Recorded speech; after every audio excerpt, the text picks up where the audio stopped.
All right, so number one on the semester review, I'm going to copy an angle. The first thing I'm going to do is I'm going to draw a ray.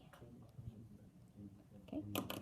I want it to be the same length, so I'm going to put my compass point on the vertex B, and I'm going to stretch it to the width of A. And then I'm going to move it over here, and I'm going to mark it big. I'm going to go back over here, and I'm going to put my compass point on C and my pencil on A. And then I'm going to flip it around. That was kind of an awkward way to do that. But I'm going to mark it here. And that intersection is my point. And so maybe I'm going to call this angle DEF, and it is congruent to this first angle ABC. So construct an angle bisector. I'm going to open my compass to the center here. Actually, let me start over on that one. Pretend that mark's not here because I don't have an eraser. I'm going to open my compass to a medium width, and I'm going to make a mark, and I'm going to flip it to this point over here, and I'm going to keep that same width, and where they intersect is the point.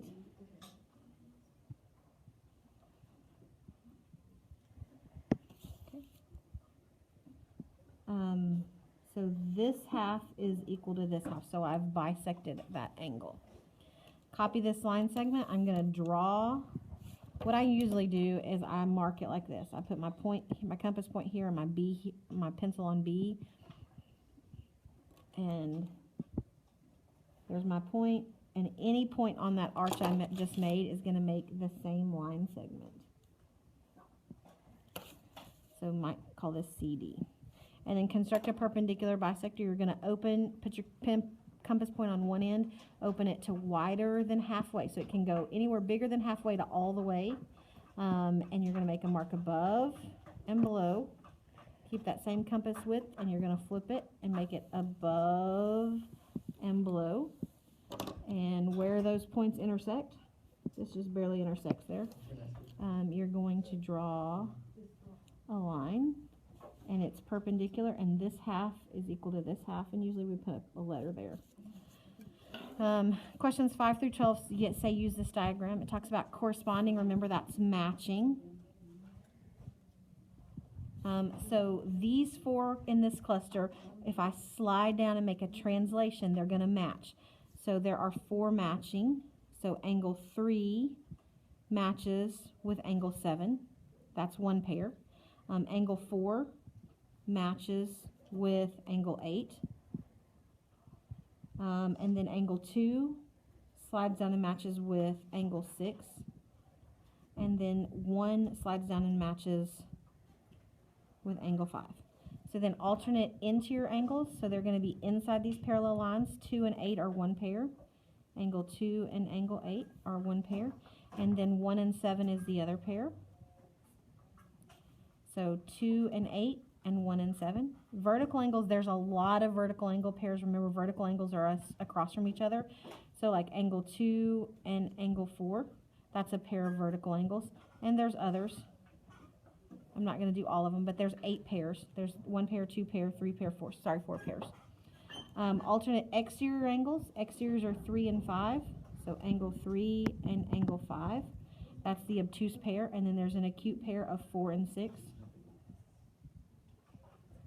And then same side interiors, that's the only one that is supplementary. They add to 180, and there are 2 pairs, 2 and 7. Angle 2 and angle 7 is one pair, and the other pair is angle 1 and angle 8. So 1 and 8. All right, name all the one angles that are congruent to 6. If you notice, 6 is acute. So all the other acutes, if these lines are parallel, are equal. So that would be angle 2, angle 4, and angle 8. So those are the 3 others that are congruent. Supplementary means the other half, not half, but the other part of 180. So it's going to be all the obtuses. So angle 7, angle 5, angle 3, and angle 1. Those are going to be all the supplementary.